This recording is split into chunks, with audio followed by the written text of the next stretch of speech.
Mesdames et messieurs, bonsoir. Le milieu de l'artisanat est l'un des secteurs les plus bouillonnants de notre économie. Il aurait même pu être le plus rentable et le plus gros employeur vu ses potentialités. Sauf qu'il faut le dire nettement, l'anarchie apparente qui y règne tire vers le bas sa rentabilité. On va le vérifier avec nos invités tout à l'heure. Il demeure donc dans l'informel malgré toutes les tentatives de le sortir de là. Quel est le problème? Quelles sont les préoccupations des artisans? Quelles sont leurs attentes? Ils vont tout nous expliquer, les quatre invités que nous avons appelés ce soir. Et ce sont M. Antoine Assemian Yapo. Bonsoir. Bonsoir, monsieur. Vous êtes le directeur de l'encadrement, de l'innovation, de l'artisanat au ministère du Commerce, de l'artisanat et de la promotion des PME. C'est bien cela? C'est ça. Juste auprès de vous, M. Mamadou Soro, président de l'association des ferrailleurs des casses modernes de Côte d'Ivoire, Africamsi. En troisième position, nous avons M. Kassoum Bamba, président de la Chambre nationale de métiers de Côte d'Ivoire. Bonsoir. Bonsoir, M. Fofana. Et juste auprès de vous, nous avons M. Mamadou Koné, président de la Fédération nationale des artisans ferrailleurs et métaux non ferreux de Côte d'Ivoire, FENAFERCI. Merci, messieurs, d'être là et de nous aider à comprendre votre métier, votre milieu. Mais avant même de passer aux premières images, je voudrais m'adresser à vous tout de suite, monsieur Assemian Yapo. Vous dites qu'on vous appelle monsieur Assemian, mais ce qui est juste, c'est monsieur Yapo. Je dirais donc monsieur Yapo. Monsieur Yapo, que faut-il pour être artisan? C'est qui l'artisan?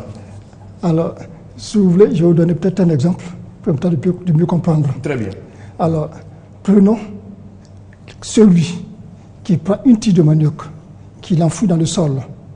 Il attend que la nature fasse ses effets. Donc, il peut à la fin avoir des tubercules. Il ne sait pas à l'avance combien de tubercules il aura. Celui-là, c'est un planteur. Quand il a produit ces tubercules, quand il les a tirés du sol, il les donne à quelqu'un qui va les acheter et pour les commercialiser. Celui-là, c'est un commerçant. Parce qu'il achète le manioc à l'État et le revend à l'État. Celui qui va convoyer ce manioc sur le marché est un transporteur. Celui-là n'est pas un artisan, c'est un transporteur. Maintenant, le transporteur, il y a deux catégories. Il y a celui qui est propriétaire du camion, donc qui peut avoir plusieurs camions, mais pas être conducteur de tous ces camions. Donc il a recours à quelqu'un qui va conduire. C'est un chauffeur. Ce chauffeur, dès l'instant où il rend service, il fait une prestation de service, est un artisan, chauffeur professionnel. Maintenant, la ménagère ou la personne qui va acheter le manioc sur le marché, qui va le transformer pour en faire du manioc, de la tiéké, du placali, etc.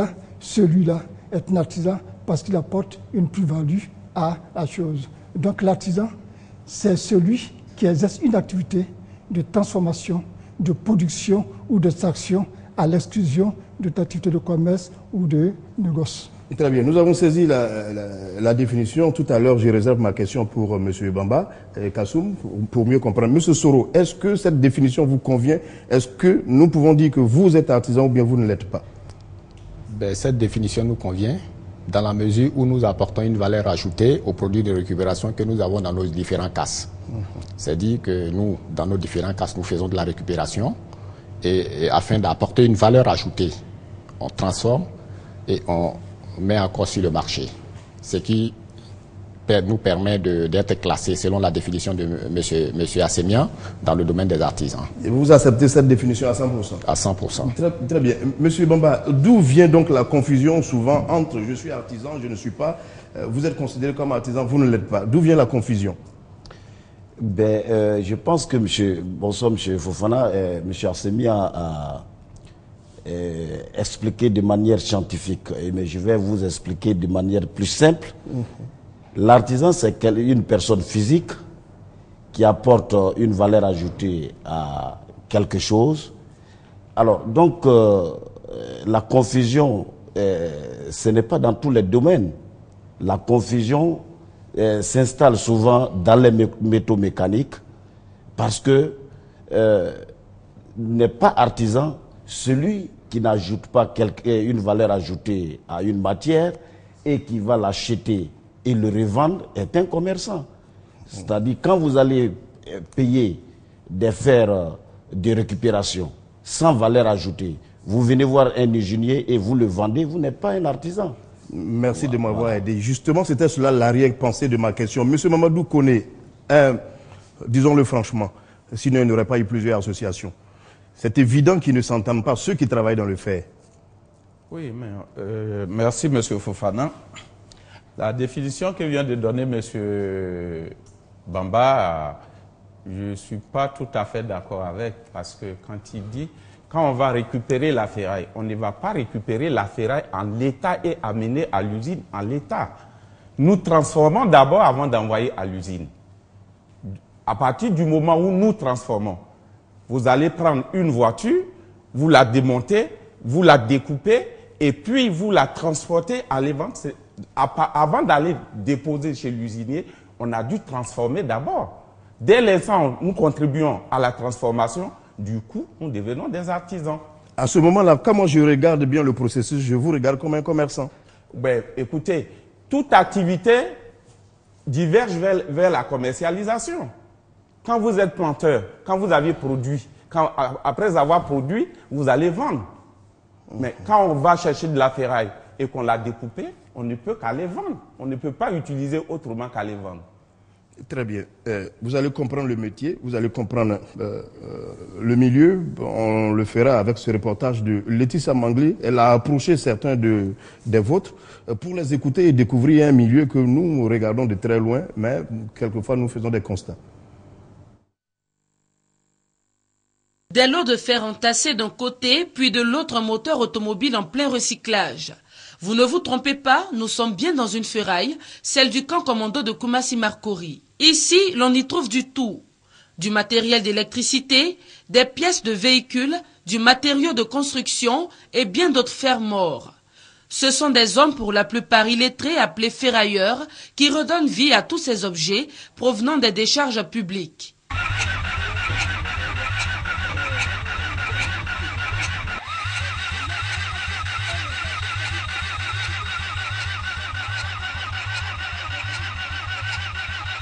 Tout le monde peut venir à la ferraille, hommes, femmes, vieux, enfants.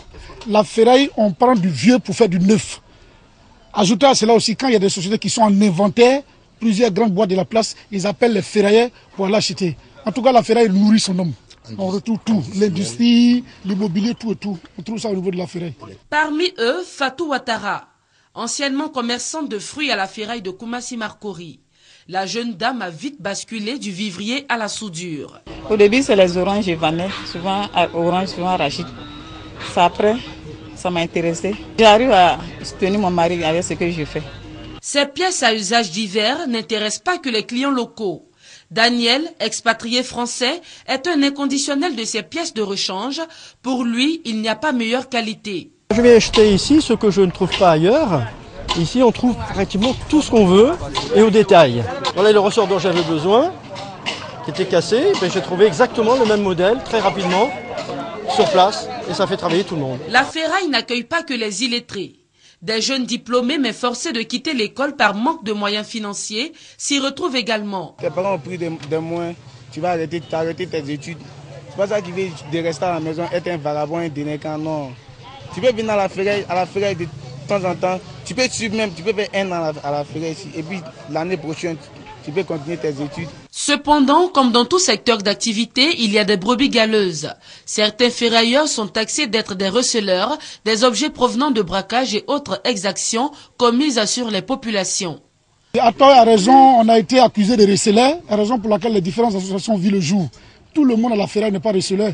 Il y a des sociétés, quand ils sont en inventaire, ils appellent les artisans pour aller acheter les ferrailles notamment. Ça ne peut pas être du vol. Avant, on était objet de beaucoup de chantage. Un père de famille, il est dans des difficultés, ou bien son enfant, il prend des objets, une télévision, en fait des objets à la maison, il vient donner à la ferraille. Et c'est comme ça, un jour après, le monsieur même revient.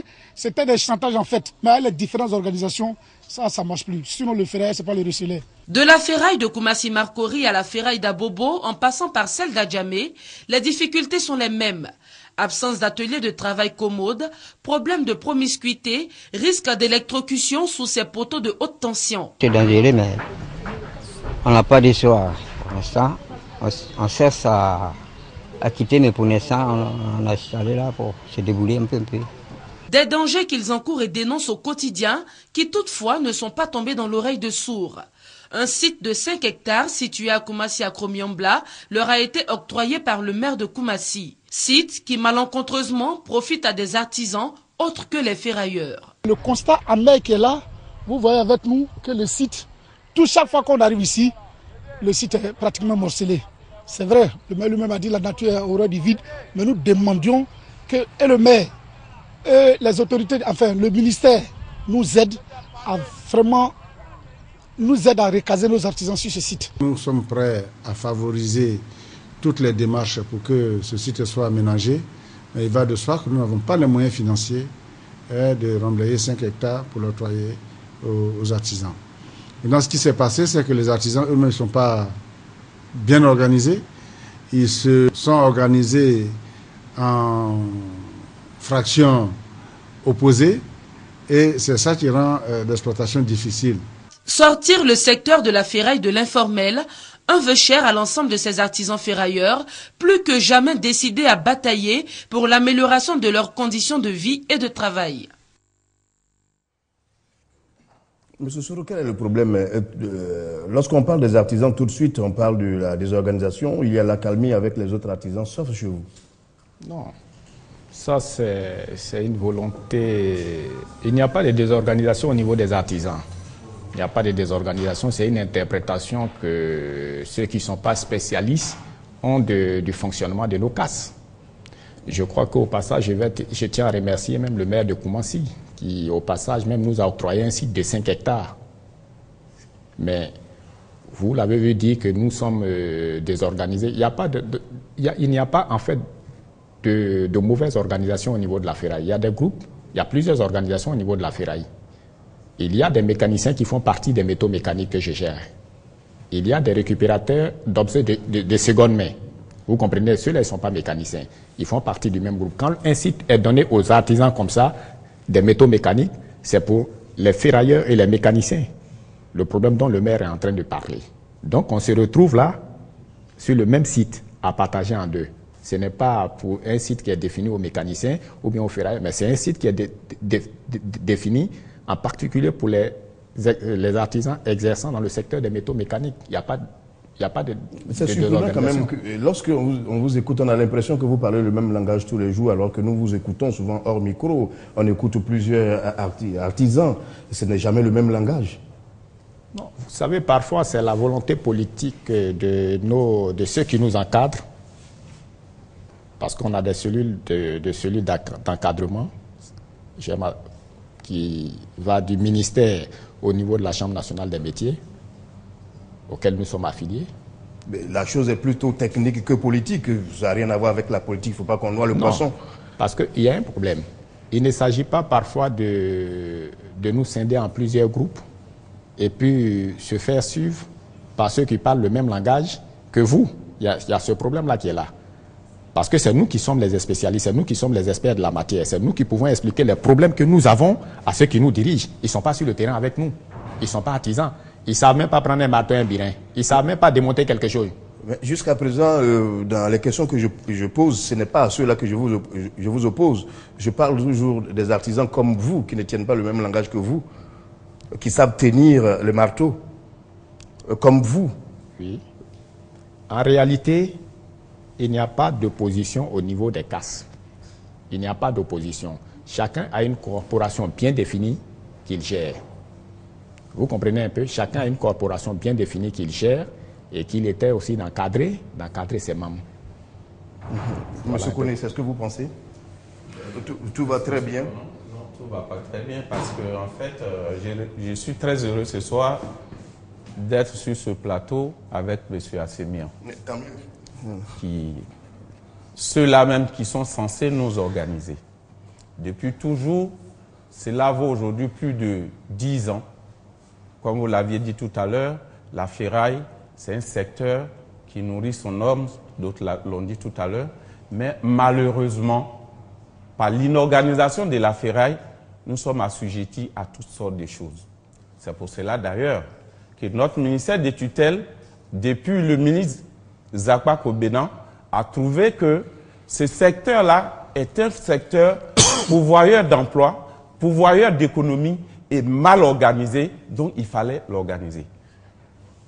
du ministre Zakwa Kobena, on est parti des ministères en ministère. Le vœu de tous ces ministres-là ont été que les artisans ferrailleurs soient organisés. En son temps, on était à près de 52 syndicats.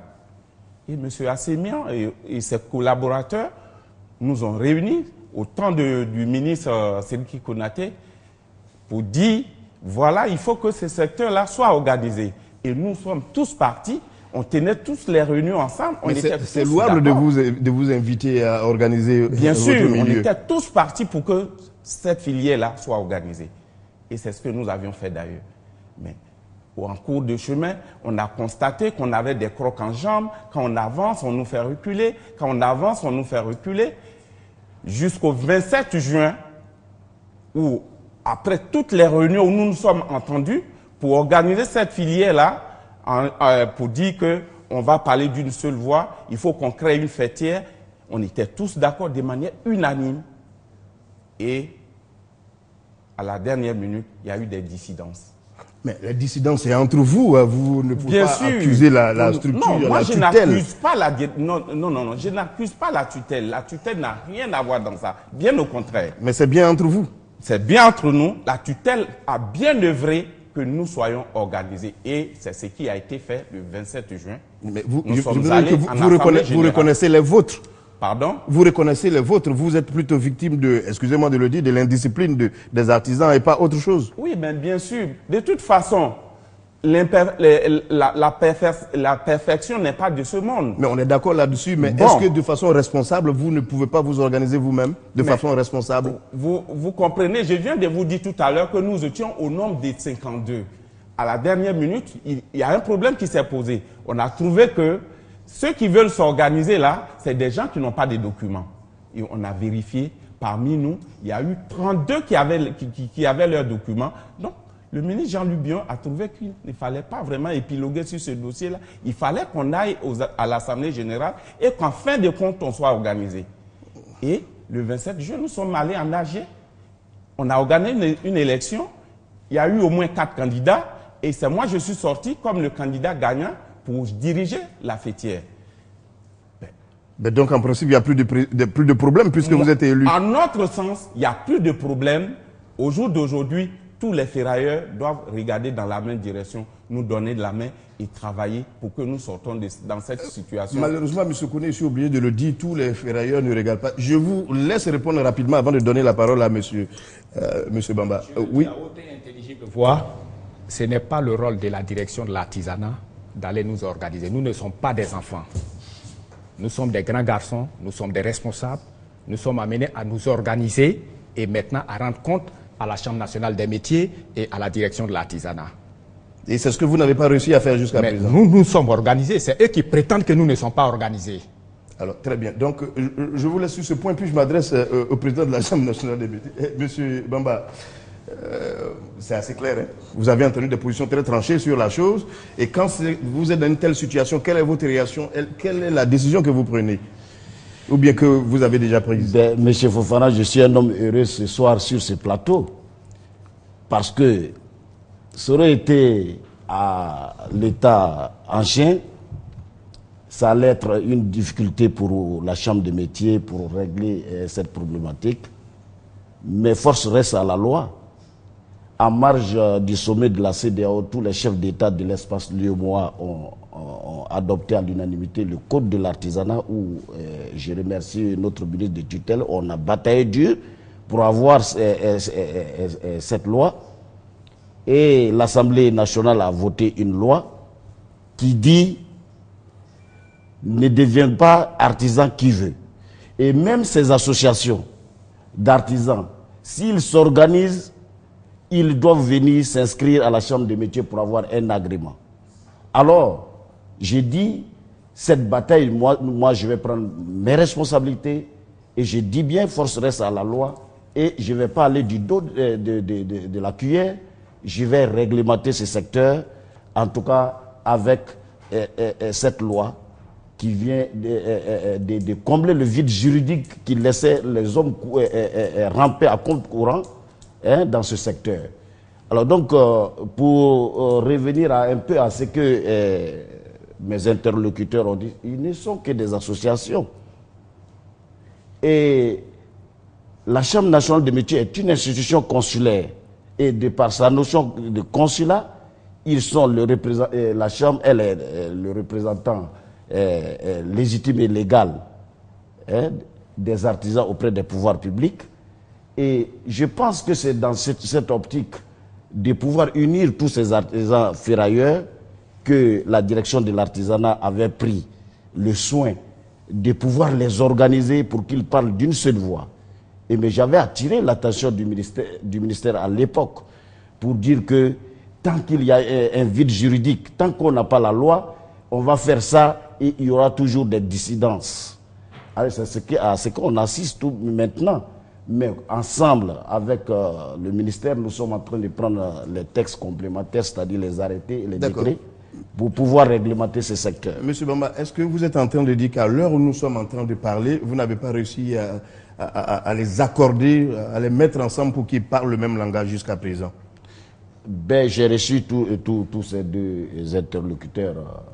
Les différentes associations, mais vous constatez avec moi que jusqu'à présent, il y a quelque chose qui ne semble pas encore être évacué. Monsieur Fofana, je vous dis, c'est les deux fauteuils qui sont occupés par des présidents de différentes fédérations qui sont là. Mais je reçois tous les jours non, mais vraiment, nous n'avons pas de doute à ce niveau-là. Voilà, vous faites comme il faut, mais nous constatons tout simplement que jusqu'à présent, ils n'arrivent pas à parler le même langage. Oui, mais c'est pour cela que je vous dis, ce problème va être réglé très rapidement avec le juridique qui vient d'être comblé par la loi. Il ne date pas de maintenant, je voudrais dire. Mais il n'y avait pas de contraintes.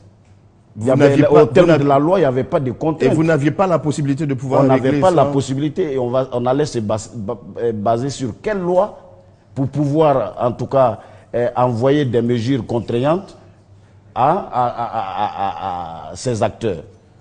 Mais nous avons tous les leviers à main maintenant pour pouvoir réglementer ce secteur. D'ailleurs, nous allons visiter. Toutes ces associations se sont fait inscrits à la Chambre des métiers lorsqu'ils ont été constitués. Mais nous n'avons pas encore donné de suite. Et ils sont en train d'exercer sur le terrain. Et alors, donc, j'ai dit qu'il y a quelque chose qui manquait. Mais j'ai dit tout à l'heure, ensemble avec le ministère, nous sommes en train de prendre les arrêtés et les décrets d'application de ces différentes lois pour pouvoir réglementer le secteur. Très bien. Monsieur Assebien, vous avez écouté très calmement jusqu'à présent tout ce qui a été dit. Votre nom a même été dit. Quelle est votre réaction tout de suite? Oui, monsieur Fana, je vous remercie. Je voulais d'abord dire que l'appartenance à une organisation en Côte d'Ivoire est libre. On n'est pas obligé quelqu'un à appartenir à une association. Des groupes peuvent se constituer dès l'instant où ils appartiennent à une même corporation. Et d'ailleurs, le code de l'artisanat, aussi bien que le code de l'UEMOA, est clair là-dessus. La Chambre nationale des métiers existe, les différentes chambres existent, mais en même temps, les associations professionnelles existent. Parce que une association, une corporation est un groupe d'individus qui exercent la même activité. Donc, on ne peut pas empêcher cela. Il faut bien que les individus exerçant la même activité puissent parler le même langage pour défendre leurs intérêts. Et de ce point de vue-là, le test est très clair là-dessus. Maintenant, nous avons fait ce que nous pensions être correct, ou ce que nous pensions être bien. Voici des gens, comme l'a dit tout à l'heure M. Koné, il y a près de 52 associations. Et quand on devait les recevoir, mais c'était difficile de recevoir chacun. On a dit, écoutez, ce qu'on devait faire, comme nous avions pour mission de susciter les groupements associatifs, ce qu'on devait faire, essayer de vous regrouper, de vous organiser. Ils nous ont dit, nous sommes 52, on va chez qui? Qui convoque qui? Et on répond à qui? Il faut prendre une initiative. Nous avons dit, bon, d'accord, en tant que tutelle, on vous convoque et on vous pose le problème. C'est ce que nous avons fait. On les a convoqués, on a posé le problème et eux-mêmes se sont rendus compte qu'il fallait bien qu'ils s'organisent, qu'ils parlent le même langage. Donc on s'est organisé pour qu'ils parlent le même. Maintenant, chemin faisant, certains ne se reconnaissaient plus dedans, mais ils sont libres. Mais dans tous les cas, ils sont sur le plateau où on échange. Je dis que moi, en tant que tutelle, toutes les associations, tous les artisans sont dans une certaine mesure, en guillemets, mes enfants. Je suis le père. En tant que père, j'écoute tout le monde. Donc on écoute les préoccupations. Donc ce que dit M. Bamba Kassoum, c'est juste, il n'y avait pas de test. Non, le test réglemente. Mais dans tous les cas, le test n'interdit pas la mise en place d'organisations. Mais ce que je leur recommande, c'est qu'il faut bien que ces associations-là, devant un problème qui est de leur, devant l'intérêt commun, doivent taire les querelles intestines et puis pas le même langage. Si c'était entendu, mais un ensemble de choses, ça n'est pas arrivé. Je m'arrête là. Aujourd'hui, M. Soro, est-ce que vous avez réussi, vos membres déjà de votre association ou les autres membres, à vous faire identifier et immatriculer correctement? Correctement, nous l'avons fait. On n'a pas de problème à ce niveau. Je voulais au passage répondre à la question de M. Assemia. En Côte d'Ivoire, je crois qu'on n'est pas obligé d'appartenir à une association qui n'a pas la même vision que nous. C'est exactement ce qu'il a dit. Oui. Mais le problème, c'est quoi? Nos encadreurs, c'est-à-dire que nos tutelles ne peuvent pas nous organiser et puis apporter un dictat sur ce que nous devons faire. Là, je le dis à haute intelligible voix. Quand on dit qu'on va à une élection et qu'on sent qu'on n'est plus libre de réfléchir comme on veut, ils ne peuvent pas réfléchir à nos places. Parce que eux, là, ce n'est pas des artisans, c'est des bureaucrates. Je pense que c'est pas ce qui s'est passé, mais, comme vous le dites, la tutelle, c'est la tutelle, c'est des droits de regard. C'est à nous, ce que vous faites. C'est à nous de faire le rapport sur ce qui va et ce qui ne va pas. Mais la vous comprenez avec moi que quand on arrive à dénoncer certains faits où on n'est pas d'accord, on est mis à marge. Voilà M. Assemia qui est à ma gauche. Mais à un moment donné, on ne nous convoquait plus au niveau de la direction de l'artisanat. On était vus comme animés de l'esprit du diable.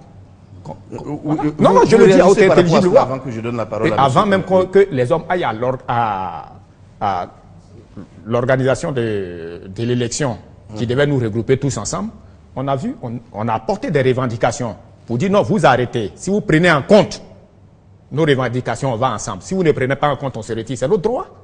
C'est notre droit. On a écrit au ministre, il y a l'accusé de réception qui est là, on a écrit avec ampliation au président de la Chambre nationale des métiers, on a dit non, prenez vos responsabilités. Très bien. Monsieur Koné, sur ce point-là, est-ce que chez vous aussi c'est pareil, vous êtes identifiés nettement et immatriculés tous? Ou bien, j'ai envie de dire, vous vous rébellez tous contre la décision qui doit être prise dans ce sens-là? Nous, on ne se rebelle pas. Je voudrais tout de suite même que vous fassiez un rectif entre ce qui est en train d'être dit. Moi, je ne suis pas président d'une association. Je suis le président de la fêtière. Ah, c'est à vous de rectifier. La différence entre lui, président d'association, et moi, il y a au moins 50 associations qui émanent de la fêtière. Alors, à la différence près, ils sont 2 syndicats à se rebeller. Moi, personnellement, à ce qui me concerne, à ce qui nous concerne, dans la fêtière, nous pensons qu'aujourd'hui, nous devons nous entendre. Nous avons un seul ennemi, c'est la situation qui est réservée aux artisans ferrailleurs. C'est de cela qu'il s'agit. Nous devons faire un front commun pour combattre cela. Nous perdons le temps à nous disputer pour des raisons qui n'ont pas de sens. Mais tout de suite, je vais dire quelque chose à M. Bamba. Il ne faudrait pas que certaines personnes, de par leur faute, le poussent à l'insubordination. Ben, je ne comprends pas trop. Expliquez, voilà. M. Bamba. Ce que je veux dire par là, l'organisation de la fêtière, M. Bamba Kassoum était avec nous. On a fait des réunions avec lui. Mais aujourd'hui, il y a certaines personnes qui vont lui dire pourquoi vous acceptez que la tutelle organise la fêtière. Mais attention, quoi qu'il advienne, c'est vrai qu'il a une chambre consulaire.